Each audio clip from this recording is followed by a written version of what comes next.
আমার স্বামী বাড়িতে ছিল না, তাই আমি কাজের লোকের ঘরে গেলাম। কাজের লোকের সাথে রাতে ঘুমানোর সাথে সাথে কাজের লোক এমন একটা কাজ করল যে আমার অন্তরাত্মা কেঁপে উঠল। এই কাজের লোকটা অনেক রোমান্টিক ছিল দেখতে, যাকে আমার স্বামী কিছুক্ষণ আগে নিয়ে এসেছে। আমার স্বামী কিছুক্ষণ আগে নিয়ে এসেছে। আমার স্বামী দরজার বেল বাজানোর সাথে সাথে আমি দরজা খুললাম। এই কাজের ছেলেকে আমার স্বামীর সাথে দাঁড়িয়ে থাকতে দেখে আমি চোখের পলক ফেলতে ভুলে গেছি। এই কাজের ছেলেটি যেন স্বর্গের রাজপুত্র সৌন্দর্যে ভরপুর। আমি ভুলে গেছি যে আমার স্বামীও ওর পাশে দাঁড়িয়ে আছে। আমার স্বামী আমার হাতটা ধরে একটু নাড়াচাড়া দিলেন। আমি অবাক হয়ে উঠলাম। আমার স্বামী বলল, কি ব্যাপার, পিছনের দিকে সরো, সাগরকে ভিতরে ঢুকতে দাও। সাগর 12 বছরের রোমান্টিক ছেলে। আমি সরে দাঁড়ালাম। একটু আমার স্বামী সাগরকে নিয়ে ঘরের ভিতরে ঢুকল। আমি মনে মনে ভাবছি, কেন আমার স্বামী একে সাথে করে নিয়ে এসেছে। আমাকে পোশাক ছাড়া দেখে আমার স্বামী আমার দিকে চোখ বড় বড় করে তাকালো। আমি বেশিরভাগ সময় বাড়িতে একাই থাকতাম। বাড়িতে আমি আর আমার স্বামী ছাড়া আর কেউ ছিল না। সেই জন্যই আমি বাড়িতে বেশি পোশাক পরতাম না। কিন্তু যখন তাকে ওরকম চোখ করে তাকাতে দেখে আমি বুঝতে পেরেছি যে আজ তার সাথে অন্য ছেলেও আছে। তাই সাথে সাথে কিছু পোশাক চেয়ারের উপর থেকে নিয়ে আমার শরীরের সাথে নিলাম। কিন্তু সাগর আমার দিকে একবারও চোখ তুলে তাকায়নি। এখানে আসার পর থেকেই চোখ নামিয়ে দাঁড়িয়ে আছে। আমি আমার স্বামীকে জিজ্ঞাসা করলাম, কে এটা? সে বলল, এই ছেলে অসহায় সম্বলহীন, কিন্তু এই ছেলে সৎ এবং ভদ্র, সেজন্যই আমি একে বাড়িতে কাজের জন্য এনেছি। এই ছেলে তোমার সাথে ঘরের ছোটখাটো কাজ করে দেবে। যদিও আমার স্বামী এক যুবককে ঘরে এনেছে শুনে আমার মন খারাপের কথা ছিল, কিন্তু আমার মন খারাপ হয়নি। কেন আমি জানি না, আমার স্বামীর এই সিদ্ধান্তে আমি ভিতরে ভিতরে অনেক খুশি হয়েছি। তাই বললাম, এটা তুমি অনেক ভালো করেছ, কারণ ঘরের কাজ করতে আমার অনেক কষ্ট হয়ে যায়। তারপর যখন বাজার থেকে জিনিস কিনে আনতে হয় তখন তো ক্লান্ত হয়ে পড়ি। আমার স্বামী বলল, তাই তো একে এনেছি, যাতে তোমাকে বাইরে যেতে না হয়। বাইরের সব কাজ তাকে দিয়ে করিয়ে নিতে পারবে এবং বাড়ির ছোটখাটো কাজও এ করে দেবে। আমাদের বাড়িটা অনেক ছোট ছিল, তাই বাড়িতে কাজের লোক থাকার জন্য আলাদা ঘর ছিল না।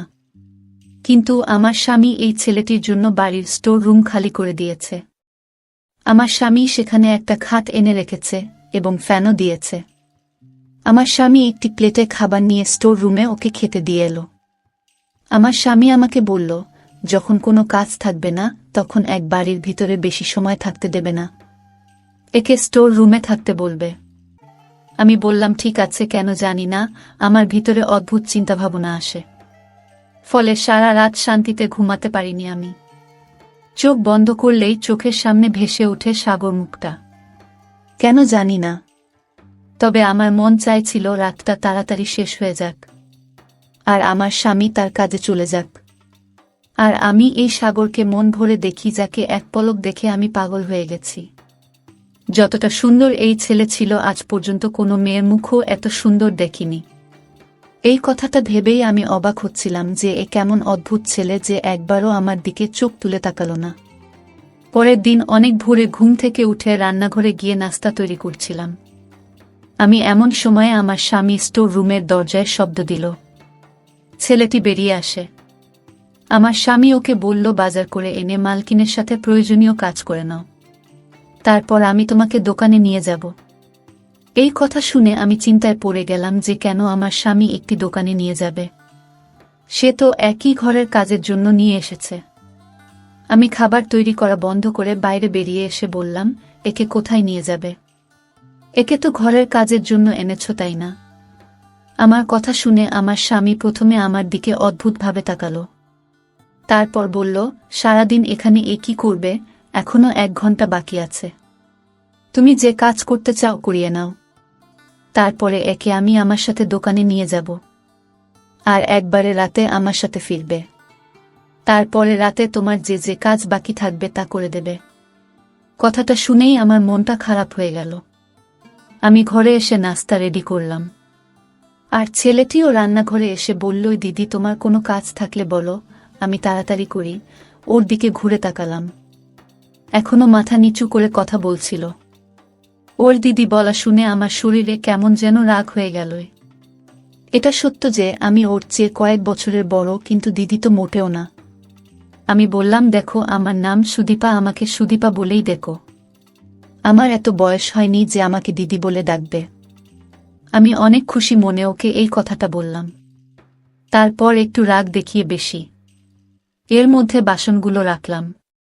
আমি আর ওকে বললাম বাসনগুলো ধুয়ে তারপর রান্নাঘর পরিষ্কার করে যাবে, এই বলে আমি বেরিয়ে এলাম। আমার স্বামী রেডি হচ্ছিল। রেডি হয়ে নাস্তা শেষ করে এদিকে সাগর সব কাজ করে ফেলল। বাজার থেকে জিনিস নিয়ে এসেছিল। তার কিছুক্ষণের মধ্যেই আমার স্বামী ওকে দোকানে নিয়ে গেল। কেন জানি না আজকের দিনটা অনেক কষ্টে কাটিয়েছি। আমার মনে হচ্ছিল সময় যেন থেমে গেছে। আমি বারবার ঘড়ির দিকে তাকাতে থাকলাম, যদিও প্রতিদিন আমার সময় দেখতে দেখতেই কেটে যেত, কারণ ঘরের কাজে সারাদিন ব্যস্ত থাকতাম। আমি তাই মনে হতো দিনটা অনেক তাড়াতাড়ি পার হয়ে গেল, কিন্তু আজ যেন সময় পার হচ্ছে না। এই অস্থিরতায় আমি অনেক কষ্ট পাচ্ছিলাম। বারবার আমার ওই ছেলের কথা মাথায় আসছিল। আমার স্বামী রাতে আসার সময় হওয়ার আগেই আমি তাড়াতাড়ি রুমে গিয়ে ভালো পোশাক পরে মেক আপ করলাম, এমনকি আমার চুলগুলো ছেড়ে দিলাম। যদিও আমার বিয়ে হয়েছে 7 বছর, আমি কখনই আমার স্বামীর জন্য এভাবে সাজিনি। বিয়ের প্রথম 1 মাস নিজেকে সুন্দর করে সাজাতে, এরপরে আমি ঘরের কাজে এত ব্যস্ত হয়ে পড়ি যে সাজার কথা মাথাতেই আসতো না আমার। কিন্তু আজকে কেন জানি না আমার নিজেকে সুন্দর করে সাজাতে মন চাইল। আমাকে সবাই সুন্দরী বলতো। বয়স প্রায় 30 বছর হলে কি হবে? আমার সুন্দর চেহারার কারণে বেশিরভাগ মানুষ আমাকে অবিবাহিত বলেও মনে করত। আমি যখনই আমার স্বামীর সাথে কোথাও যেতাম সবার চোখ আমার দিকে আটকে থাকত, কারণ আমার স্বামী চেহারা ভালো ছিল না। তার অনেক বড় শরীর এবং উচ্চতাও কম, আর আমি সুন্দরী। সেজন্যই আমার কাজের ছেলে সাগরের চেহারা দেখে আমার মনের মধ্যে কেমন যেন হচ্ছে, আমার মনের ভিতরে গোলাপ ফুল ফুটে উঠল।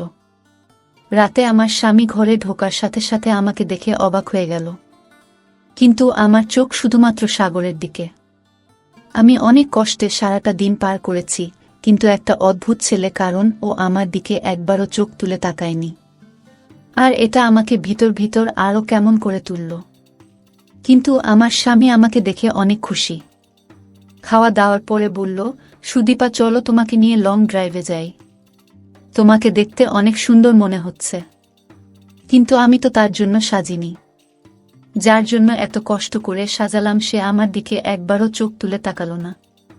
আমি চেয়েছিলাম ও আমাকে দেখুক এবং আমাকে দেখার পর তো অবাক হোক, কারণ আমিও দেখতে কম সুন্দরী। কিন্তু অত সোজা স্টোর রুমে চলে গেল। আমি আমার স্বামীকে বললাম, আমার মাথা ব্যথা করছে, আমি কোথাও যেতে পারবো না। এই বলেই আমি আমার রুমে চলে এলাম। আমি হাতের চুড়িগুলো খুলে সামনে ড্রেসিং টেবিলে রাখলাম এবং মেকআপ তুলে পোশাক পরিবর্তন করে ফেললাম। আমি শুয়ে শুয়ে ভাবতে থাকলাম কিভাবে এই ছেলের মন জয় করব।